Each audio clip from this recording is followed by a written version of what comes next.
what's the process we go through from idea to putting it on the internet? Think of it and then put it on the internet. You go, light bulb, and you take the light bulb and you screw it into your USB drive. It's different for every production. I don't know, maybe live action is probably the toughest. Live action takes the longest for sure because there's just so many pieces of parts and so much going on. Normally when writing, it depends on like the writing and stuff. Like Red vs. Blue is 99% Bernie writing that, and usually with Red vs. Blue we'll, like I said, we kind of have this framework sketched out at the beginning of the year. Bernie will kind of go over some episode ideas with people, and maybe people submit a few, like what if this happened or what if that happened, and so and so should say this. Sarge should not like Grim for some reason, all that kind of stuff. And then he maps out the entire episode. We record all of our lines individually, and that's the point where sometimes we'll do ad libs, and add a few things. Then somebody takes all those audio clips of all the different actors' voices and edits them together in what's like a radio play. Like it's the entire episode, but it's only voices. And then we take that, and then we do the recording of Halo against that. So we kind of already know how long the episode is going to be. And kind of like live action filming in a sense. It is once we get to that stage, because it's like we get over and it's like no, you run over here and SWAT do this, and you shoot so and so, and then we do go into theater mode and record it all. And that's probably really the longest part of the theater mode. Yeah, for sure. And then edit it down during that process, compress it, and upload it. That's it. It usually takes about 4 days to a week. How about you with the hat, sir? How Gus got the house naked everywhere in it. I do. Obviously, you must have hated that, and you must have shown everyone else RoosterTeeth without it. Why do you keep putting naked on the RoosterTeeth shorts? To make the rest of the world suffer. To feel our pain. Actually, Gus just keeps requesting it.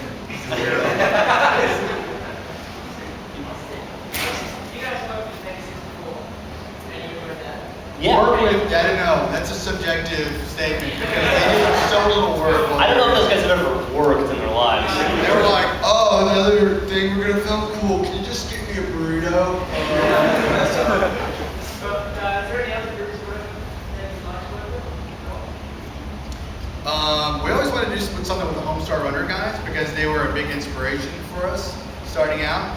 And we've met those guys a lot and they're very cool.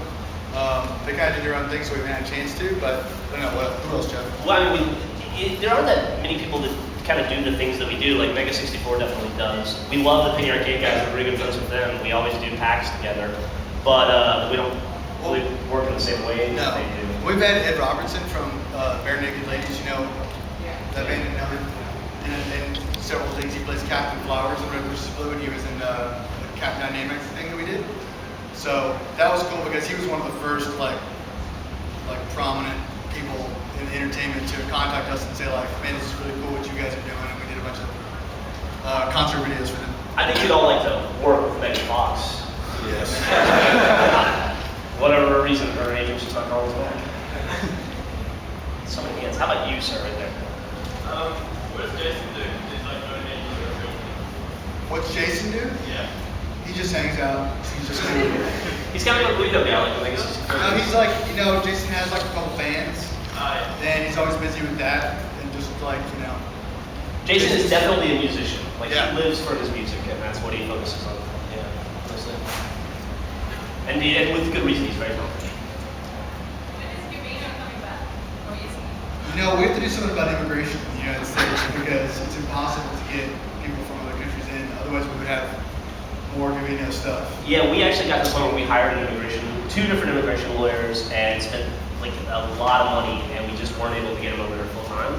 But he's going to come back for summer vacation, and this summer. They said probably like you have to have like a very definitive job requirement for someone to be allowed to immigrate into the United States, and they don't believe that machinima is a real thing. Yeah. That like playing video games and recording it is like a job title that somebody could Yeah. So we have to figure out something else for him to do. Getting married. When he's back, just make more rough videos. Yeah. Definitely. Okay, you start with the. Out of all the shorts, which one was your favorite and most fun to make? Which was the most fun to make? Probably the least fun to make was Food War. Because it was just filthy. We intentionally waited until we were about ready to leave the office for that, so we wouldn't have to clean up the old office. So I feel bad for whoever moved into that office after us, because there's salami fucking everywhere. They're gonna be picking peanuts out of that, out of the carpet there forever. My favorite is catch because you getting hit with baseball over is highly entertaining. I think the most fun for me to make was we made lunch bunch, which is Yeah. where we all accidentally poisoned each other Yeah. because we literally painted our faces green so that we looked sick, and then the office started to smell really oddly. That's right. And it was like burning and we couldn't figure it out. And we were in like our old office was like a 150-year-old building, and we got nervous, so we called the fire department and we had to shut production down.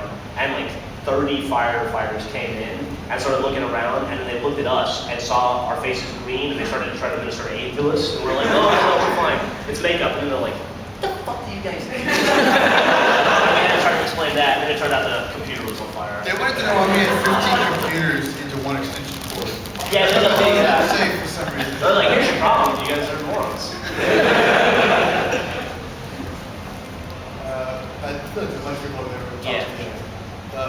Sure. Who came up with Grip Ball? Bernie. Yeah, Bernie came up with Grip Ball. About like the rules, all the strategies. there's strategy. The weird thing about Grip Ball is like it changed over time. I think from what Bernie first envisioned it being, which is more like a lacrosse hockey kind of sport, and now it seems like whenever you play Grip Ball, it's just people flying. Yeah. It's like a superhero sport. Usually it's you. Yeah, exactly. So I think, that's the cool thing about it. It's got its own life. Yeah, Grip Ball, we rarely have downtime in the office because we're usually doing production work, but I remember we had just wrapped a DVD and Bernie was just playing around in Forge one day with Gavin, I think, and came up with it. Yeah, and was like, hey, this is kind of cool, check it out. And then Matt goes over and goes, what'd you guys make a sport or something? And Bernie goes, I guess so. I think we're going to call it Halo Rugby. And Matt goes, that's stupid, why don't you call it Grip Ball? And we did.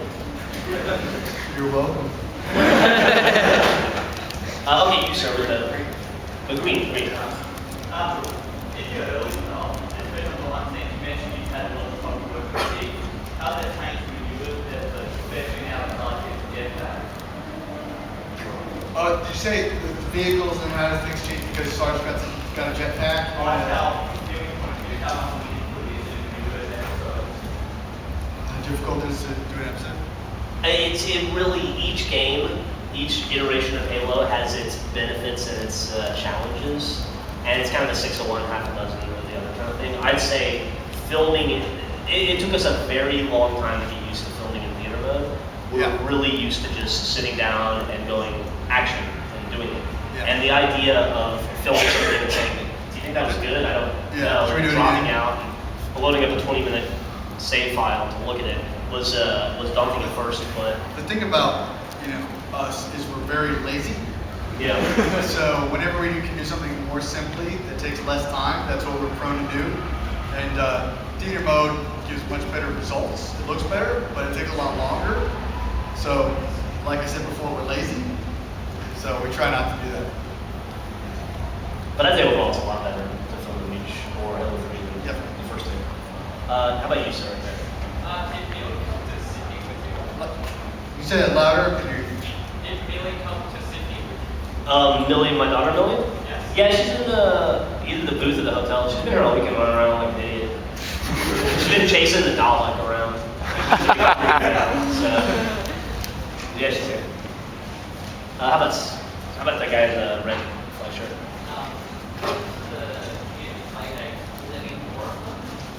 Community play-dates? Yeah, absolutely.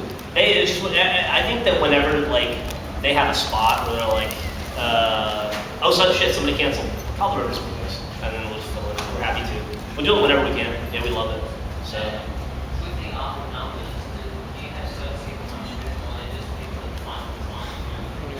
Just people. Like literally the other day was the FedEx guy because we needed somebody. So yeah, it's pretty much just whoever's available at the moment. During season 8, when you first brought out the whole new animation style, what were the reviews from the office? Like, were you all for that, or was there mixed reviews? Because I know in the community, a lot of people were against it, and some people loved it, and people were a bit iffy about it.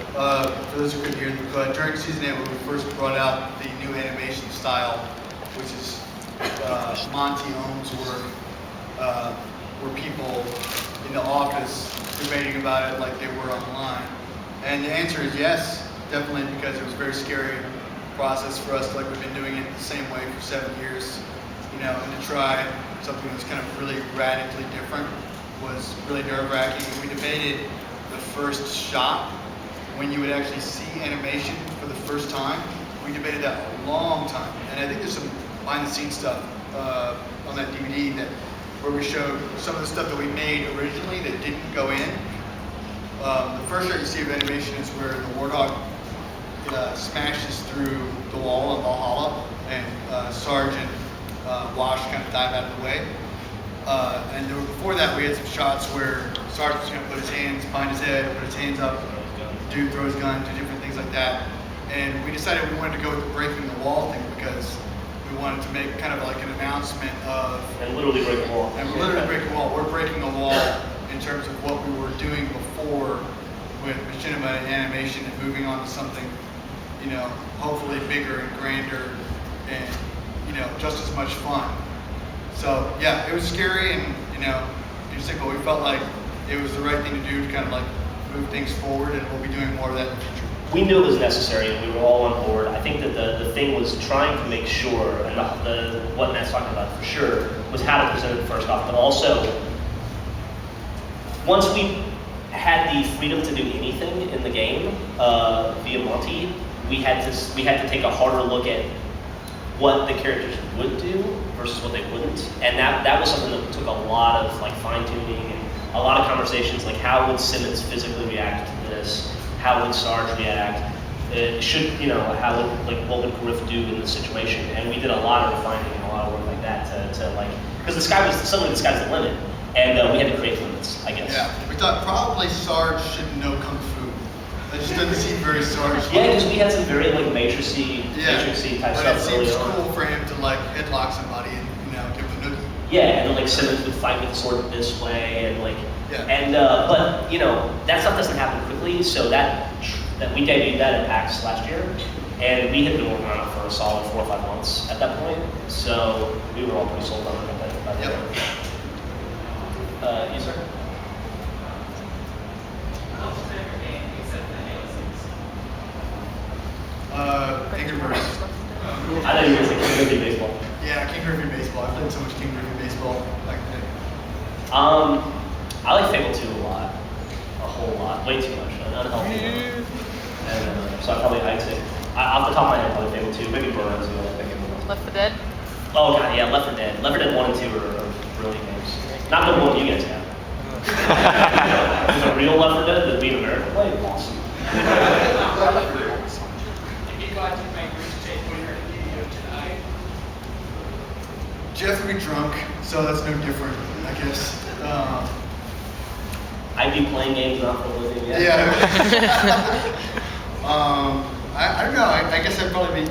Actually, what was cool is I was thinking about this the other day, what I would be doing, and the job offer I had before Red vs. Blue was this TV show called Smallville. I don't know if they have it here. It was Superman. You guys know that? So that was my it was either Bernie said, hey, I think this Red vs. Blue thing's really gonna work. You should come down and work on it. And this was right at the end of season 1.